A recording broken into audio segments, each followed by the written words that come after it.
এখন তার থেকে আমরা আজকে তাকে বিদায় জানানোর জন্য আসছি।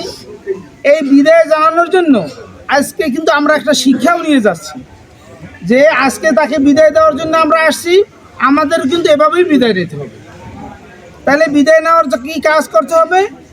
কোনো কর্মেই আমার দ্বারা আপনার দ্বারা সমাজ গর্হিত কোনো কাজ করা যাবে না।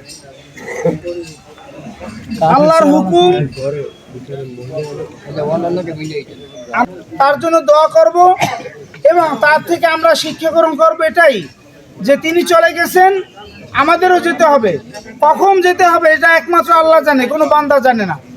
তা আমরা তার জন্য আজকে দোয়া করব এবং তার শোক সন্তপ্ত পরিবার যারা আছে তাদের জন্য দোয়া করব, তারা যেন এই শোক ধরে রাখতে পারেন।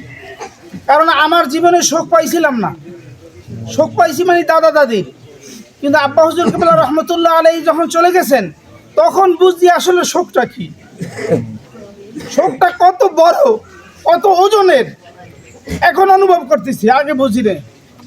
সম্মানিত হাজিরিন, আমরা আজকে যার আত্মীয় হারাইছে, যার বাবা হারাইছে, যার শ্বশুর হারাইছে, যার ভাই হারাইছে, সে বোঝে যে আসলে তার ভাইয়ের বাঁধনটা কেমন ছিল, কত সুন্দর ছিল, কত অটুট ছিল, কত মজবুত ছিল।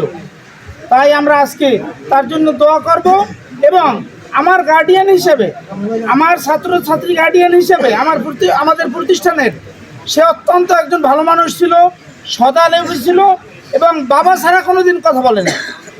বাজারে গেলে দেখা হইলে আব্বার সাথে ওখানে বসলে, আমার অফিসে বসলে, বাবা তুমি কেমন আছো, এই স্নেহ সুলভ আচরণ থেকে আমরা আজকে বঞ্চিত হলাম। আমরা সবাই তার জন্য দোয়া করব যেন আল্লাহ রাব্বুল আলামিন তাকে বেহেশতবাসী করেন, বলেন আমিন। আল্লাহ যেন তাকে জান্নাতের সুউচ্চ মাকাম জান্নাতুল ফেরদাউস নসিব করেন, আমিন।